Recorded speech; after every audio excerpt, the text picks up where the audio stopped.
Aloha, and welcome to the Sylvan Bell Business Growth and Exit Strategy Podcast, your guide to building companies that command maximum multiples.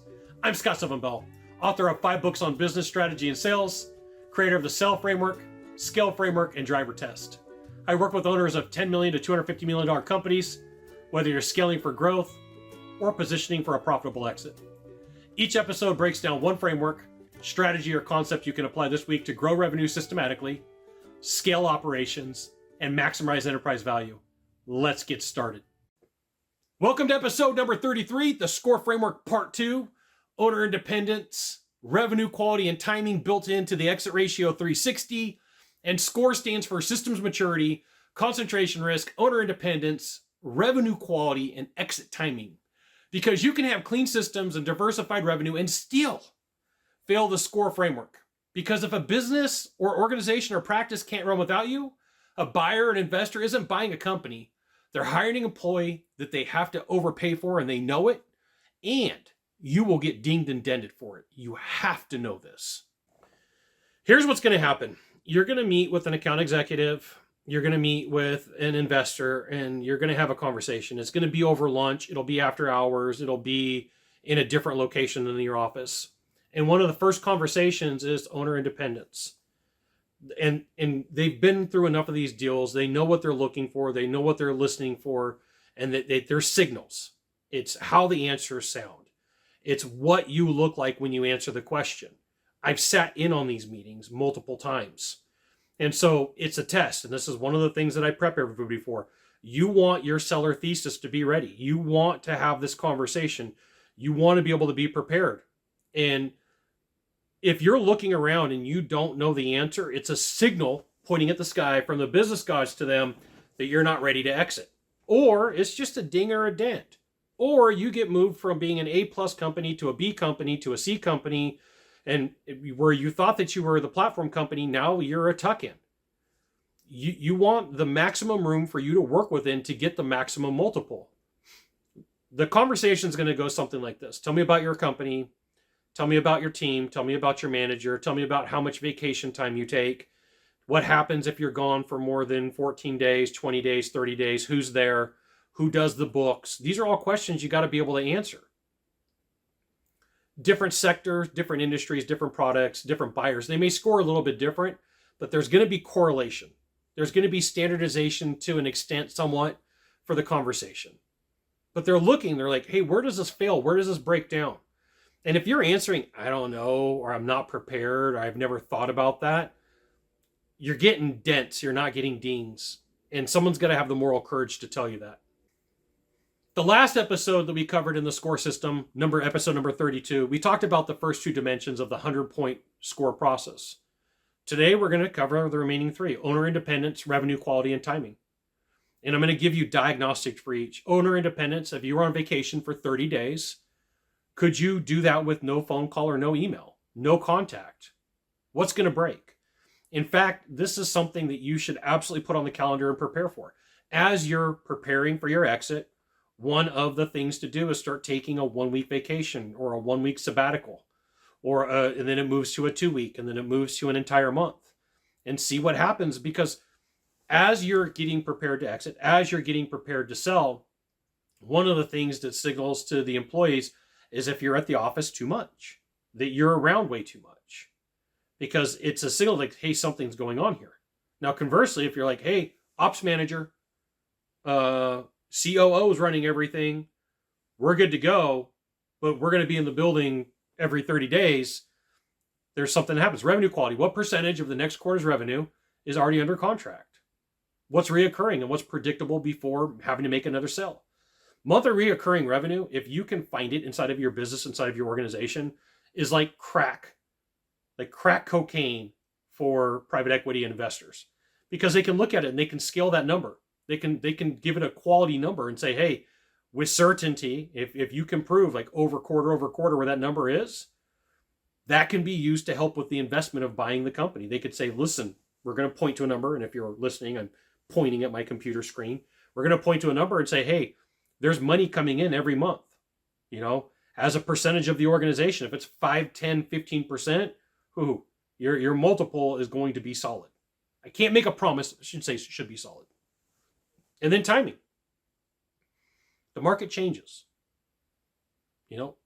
Before COVID, 2019, highest multiples ever. Right after COVID, lowest multiples ever. There's companies, there's organizations, there's charts that you can find that'll tell you what the average multiple is. Last month, when I took a look at it, the average multiple on an exit for a small business was 3.8. The average exit for a medium-sized business was around 6 or 7, depending upon which chart you take a look at. You want timing.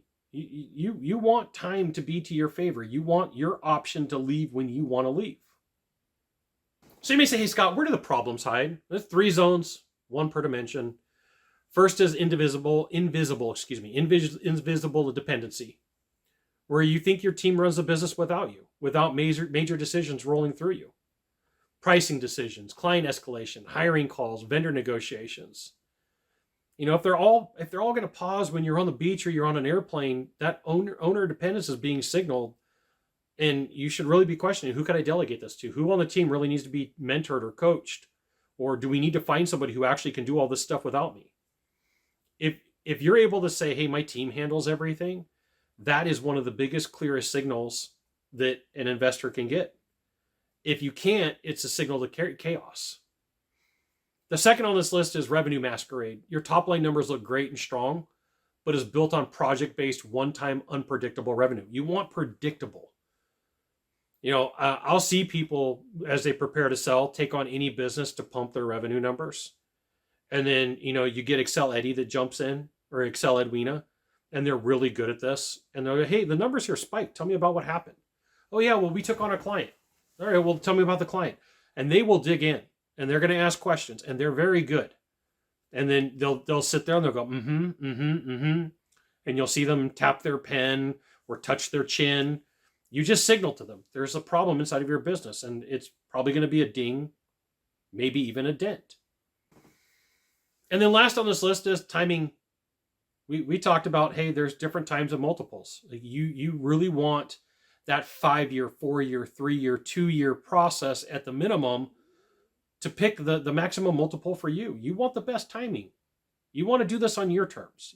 You want your seller thesis intact. You want that thing ready to go so that when you do sit down with an account executive, when you do sit down with private equity, when you do sit down with their salesperson, that you can answer those questions directly. I'm going to tell you what they are. Tell me about how often you take vacation. Tell me about profitability. Tell me about client concentration. Tell me about your churn rate. Tell me about your monthly reoccurring revenue. Like, those are the biggest buckets they're going to ask about. You might as well know it. You might as well be prepared. Those are the areas to help you out. In the SCORE framework, these are all things meant to help you. Let's talk valuation penalties. This is like real money for you. Owner independence can cut your multiple in half. I harp on owner independence a lot because it's one of the biggest problems, one of the most common conversations, one of the biggest disappointments when it comes, I can't get the multiple that I want. And just think about this. Like, we're just going to use standard numbers for companies at 10 million. Most $10 million companies, owner takes about 250,000 in yearly salary, and then whatever they're bonused out. Okay. Typically there's a bonus at the end of the year. So for every $200,000 that you get a ding of, that's a year of retirement. That's a year of you being on the beach or on the golf course or skiing in the mountains. I don't know what you're going to pick. I'm going to pick where it's warm and I don't ever have to wear shoes. I don't like wearing shoes, right? So under the right conditions, if you have all cylinders firing, you can go after that maximum multiple. Just remember, I don't know what your number is. You're either watching me on video or you're listening on the podcast on this episode. Whatever number that is, whatever you make per year, whatever you're taking home, you don't want that as a ding. You don't want any dings. You don't want any dents. And message from your sponsor, Scott Sylvan Bell. That's me. If you're getting value from this episode, here's how to go deeper. First, subscribe to my weekly newsletter, The Party, at scottsylvanbell.com. That's where I share the strategies, frameworks, and case studies I don't release anywhere else. You'll get one actionable insight every week you can implement inside your business immediately. Second, while you're on the site, download the complete Sell Framework, Scale Framework, and Drivers Test, all free with scoring guides, worksheets, and step-by-step implementation checklist. These are the same frameworks I use with $10 million to $250 million companies to build systematic revenue, scale operations, and maximize enterprise value. Go to scottsylvanbell.com right now, subscribe to the newsletter, grab the frameworks, and let's keep building companies that command maximum multiples. Let's get going. There's secondary consequences to everything. And one of the things that owners miss is how that deal gets offered to you. An A plus deal is going to be a different offer than a B deal, and a C deal is going to be way different than an A deal. An A deal is the owner's going to, an A deal means that private equity, private investor, private buyer is going to come in and say, hey, we need you to come on board. We need you to stick around for 3 months for phone calls. That's pretty standard, right? We need you to be there for the first week to answer questions. A B deal is we need you to stick around for 6 months. A C deal is we need you to stick around for 12 to 18. Your brain, your mind, your body is out of the deal. And then here's the other thing. Whoever is your number two right now, the person beneath you, you're going to be answering to them. So let's just say for a second that you are given a C deal and you're about to stick around for 12 months. They're either going to leave the person who's op manager or COO in place, or they're going to bring somebody new in, and you're going to answer them. And then employees are going to come to you in the beginning and say, hey, boss, I got a question. And you're going to have to say, I can't make that decision. That's not my role and responsibility anymore. Do you have a question about where they store the coffee? Do you have a question about where you can find the SOP book? Like, your role and responsibilities are going to be delegated to just answering questions, not making decisions. Or you're going to have all sorts of conditions tied to your agreement. You're going to have extra earnouts. You're going to have extra holdbacks. You're going to have conditions that are going to lead to you getting dinged and dented, not in a minor way, but in a major way.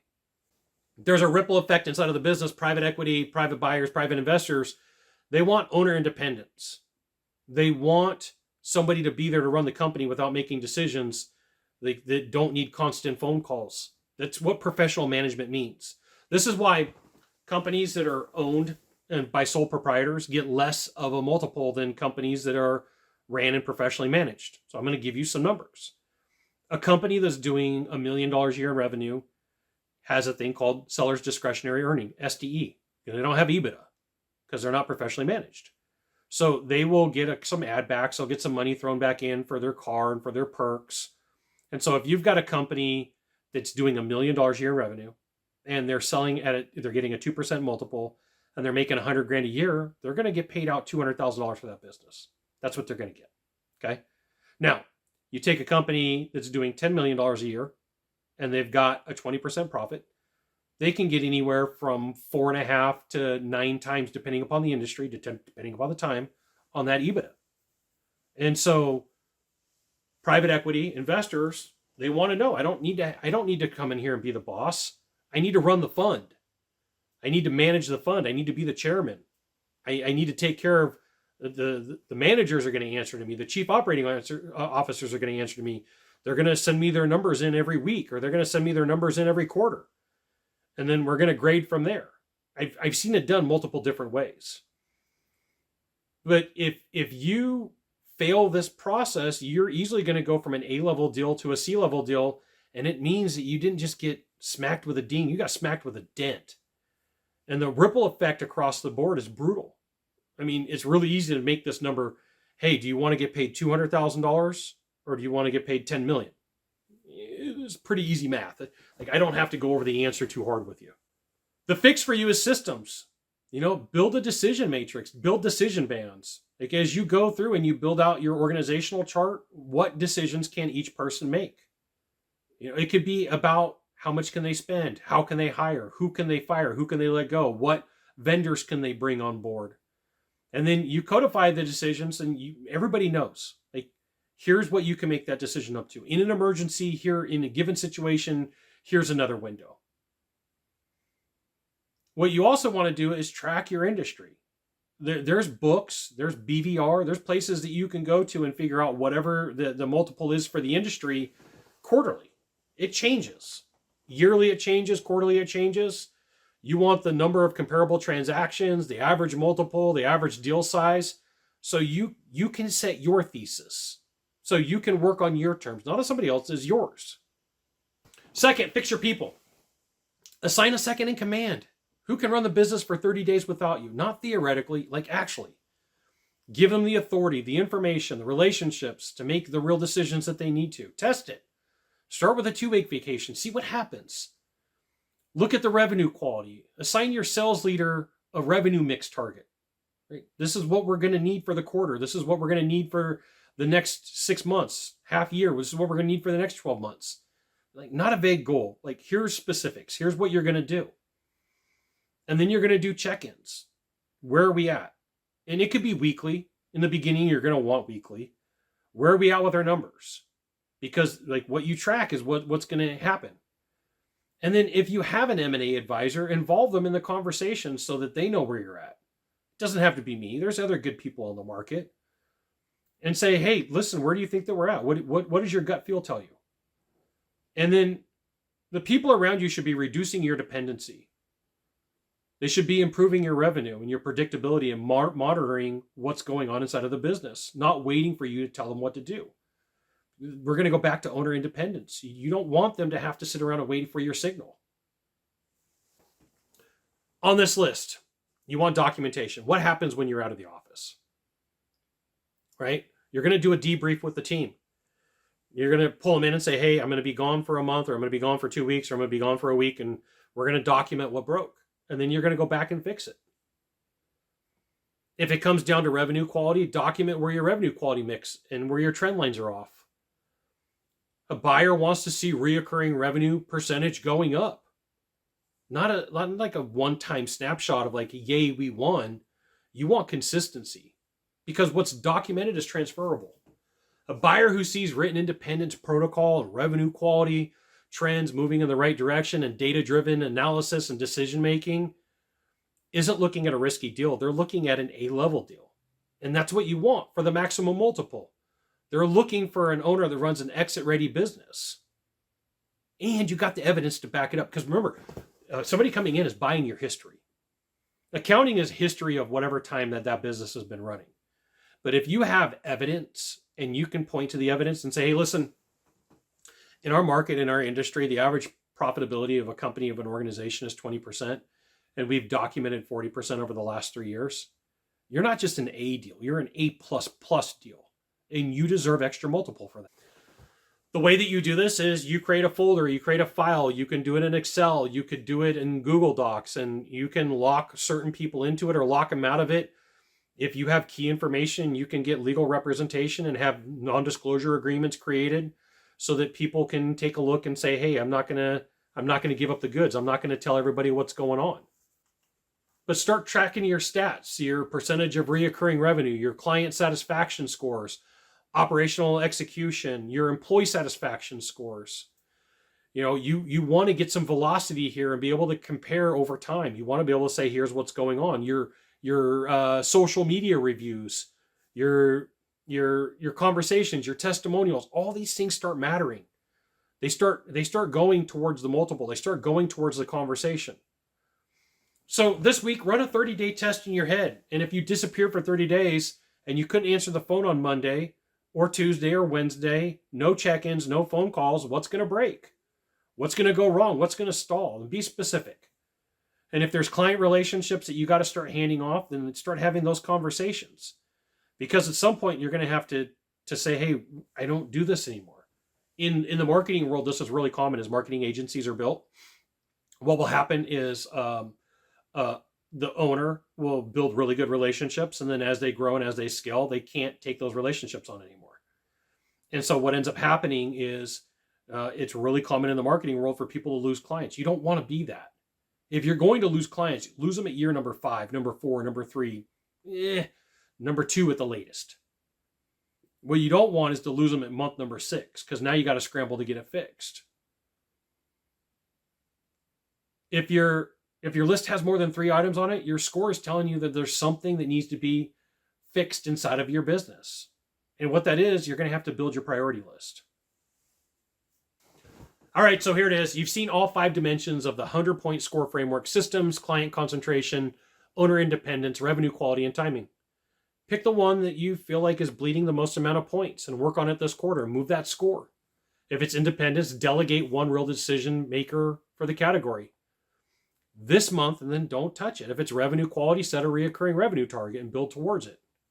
If it's timing, Get a market assessment on your desk by the end of the month, end of the week, end of the quarter, whatever day you're going to pick. One dimension, 1 to quarter, measurable progress. The next episode is going to be about the sell framework, so you might as well be prepared to be ahead of the curve so that you can get the maximum multiple for your exit. Mahalo for listening to the Sylvan Bell Business Growth and Exit Strategy podcast. Here's what's available to you right now. First, subscribe to this podcast so you get every framework we release.